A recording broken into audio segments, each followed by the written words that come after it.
Emily, thank you much. Fire officials are now speaking about the CZU fire with that news conference. Let's listen in live to that right now. Confirmed that 231 structures have been destroyed, both throughout Santa Cruz and San Mateo counties, and we have a more specific breakdown of that we can get you later this morning.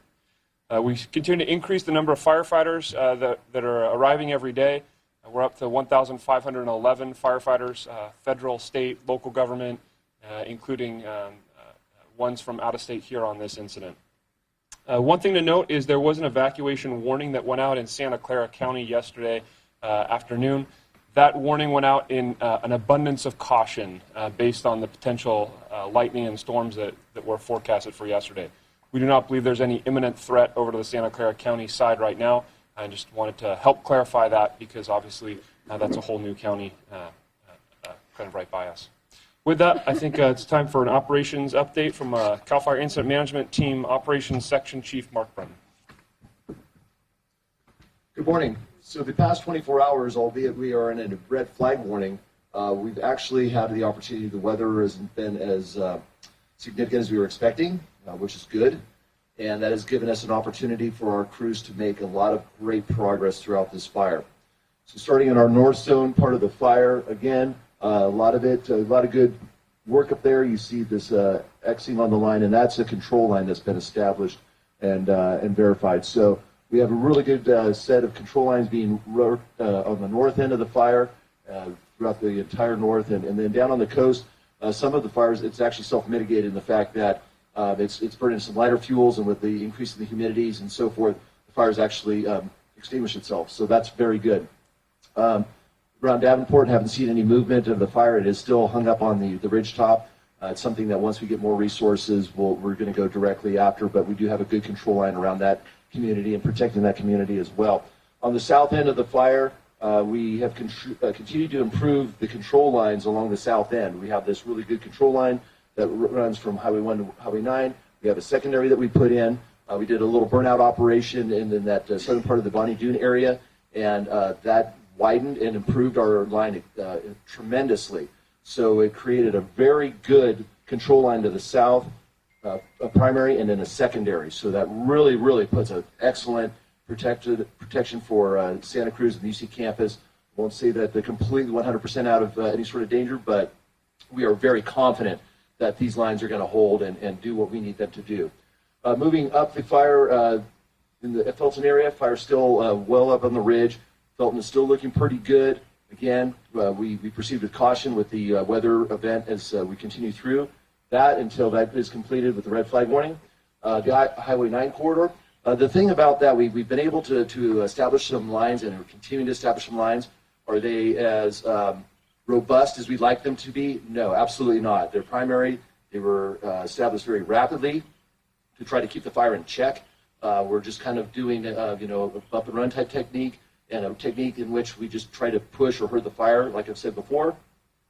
So with that, it's not the kind of line that we would traditionally put in, where it's very robust, solid, and is going to hold fire, and then we can follow up with other suppression tactics.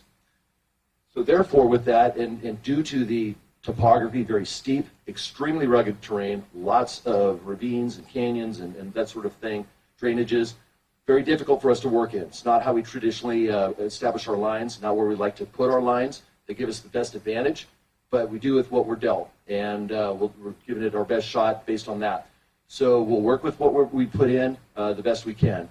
As a result of that, what we're going to see, and you will see, we'll have little setbacks here and there. There's nothing that's pushing or threatening directly to the community, but people may see, now that the air is cleared a little bit more, some flames and so forth. That's going to be normal. You're going to see that because we have not fully extinguished this fire.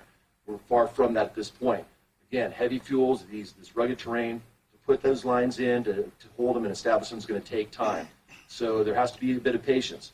But any flare-ups that we do get, we move our resources back there. We fall back as we can, take care of these things where the hot material may roll out onto the steep terrain, burn back up into the berm itself.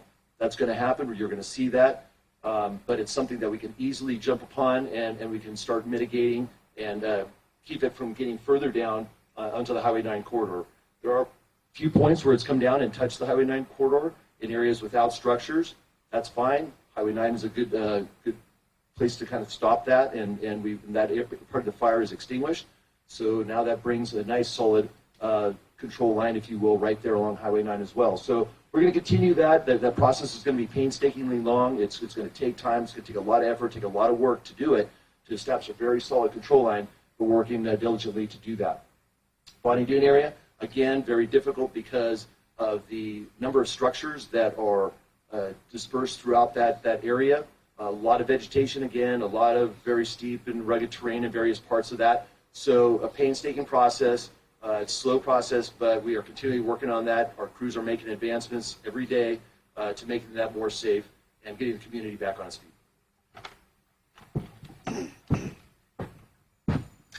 Speaking next from the Santa Cruz County Sheriff's Office is Chief Deputy Clark. Good morning. So in terms of Sheriff's Office activity, last night, we, again, burglary suppression was our priority with welfare checks and checking on different folks as those calls came in. In terms of total calls for service, how many calls did we get? 10 suspicious people were called in, as well as 2 welfare checks, and we sent deputies out on both of those.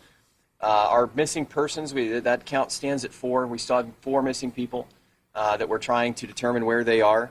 In terms of our activity, when it comes to the suspicious people, we did make 3 arrests last night, as I've said before, and I'll continue to say that we have a lot of personnel. And last night we had a lot of personnel. Today, moving forward, we're going to have 79 total personnel, 33 from our office. And again, I can't speak more highly of our local agencies and agencies over the hill that contributed 46 to that total today. So 79 total personnel that'll be out looking for people that should not be in the evacuation area, or looking to prey on other people who've already evacuated. And so kind of in that vein, last night there were 3 people, or 4 people rather, 3 in which we arrested. 2 people were arrested, contacted. They had warrants. They were taken to jail, arrested for those warrants, and then also charged with being in a closed evacuation area, as well as a lady that was seen walking around with a backpack. She was from San Francisco, not from the area, and was arrested for being in a closed evacuation area. And then we also cited a person last night who is from the area but wasn't supposed to be here, and he was escorted out. And then I wanted to touch real quickly. So we've gotten a number of calls with regards to the city of Santa Cruz, and so the city of Santa Cruz did a kind of like a pre-warning. I believe they went door to door. Great thing to be prepared, but I wanted to reiterate, there's no imminent fire danger right now to the city of Santa Cruz, and so. CAL FIRE's done a great job of kind of securing that southern border. As long as the weather stays the way that it should and the conditions stay the way it should, there should not be an imminent danger, or that at least there's not right now, to the city of Santa Cruz. And then lastly, there's been a lot of interest in the wallet that was stolen from the firefighter. And again, I think we're all kind of blown away that somebody would actually steal from someone that's out there trying to help. But we have a detective and are dedicated to that case, so we're looking into it. We're running down leads, and I guarantee if we can find out who did this, that person's going to jail. So anyway, that's an update on our activity. Thank you. And speaking next from the San Mateo County Sheriff's Office is Saul Zuno. Good morning. Right now, no significant changes for San Mateo County. However, we did have an incident yesterday where 6 people did enter a restricted area to check on their property, and the end result is they had to be rescued. They snuck into an area that was restricted. They were surprised by the fire, and we had to redirect resources to get these people out. We understand that when people are evacuated, they're very anxious, they're concerned for the properties, and that's why we have law enforcement protecting those areas and keeping them secure 24/7. Please help us. If there's a restricted area, do not enter it, because then what happens is we have to redirect resources. You put those responders in additional risk, and you put yourself in a risk for injury. So other than that, we're working very hard around the clock to make sure that you guys are giving the information up to date, anything significant that you know about it. And we're putting information out on all our social media channels.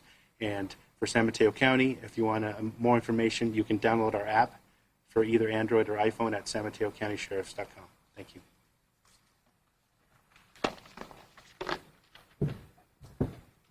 And speaking next, one of the Unified Incident Commanders, CAL FIRE Incident Management Team 3, Incident Commander Billy C. Good morning. Obviously, over the last 48 hours, we've had a lot of success, a lot of small wins, and they're starting to add up to larger wins on this incident. We continue to increase our personnel numbers assigned to this incident, as well as engines and crews, and we will continue to do that until we have sufficient resources at the incident to mitigate the entire perimeter. Obviously, Mother Nature's helped us quite a bit. We had moisture yesterday evening. We've had increased humidities with reduced winds. My operational folks on the ground have taken advantage of those opportunities that Mother Nature has presented us and have worked extremely hard to develop what we have currently, and we will continue to progress as long as the conditions remain the same or improve. Obviously, we're still vigilant to what occurred over the last 7 days and what type of weather pattern we're in, what kind of winds we had, what kind of drop in humidities we had. And we'll be watching that closely, and we'll be prepared to be proactive if those conditions resurface during the next week to 2 weeks, so we can be aggressive with maintaining our perimeter and reduce the risk both to all the communities that are endangered and all the infrastructure that is out there. Thank you. And our final speaker, CAL FIRE San Mateo Santa Cruz Unit Chief Larkin. Good morning. It's nice to see we've got a little bit of weather being an advantage, helping us take advantage of those opportunities where we can get people into the fire now and start to actually get some action that is positive. As you see, the increase with containment is there. I want to just focus a little bit on what Sergeant Zuno said. We have people that are still trying to get in to see if their properties are there. Both San Mateo County and Santa Cruz County are working diligently. They're establishing websites that will be able to provide the public information on the status of their residents. We currently have numerous teams of inspectors out there looking at each of the properties, gathering information so that we can get that out to the public as soon as possible through both the counties, so that you can have an idea of what you have left or if your property was undamaged. So please be patient with us as we get this information out to you. We need to make it sure that it's safe for our inspectors to get into the areas so that they can assess the damage that occurred. Thank you. Okay, that concludes the formal speakers. Happy to answer any questions that you may have. Any lightning strikes over the overnight hours, Jonathan, that caused problems?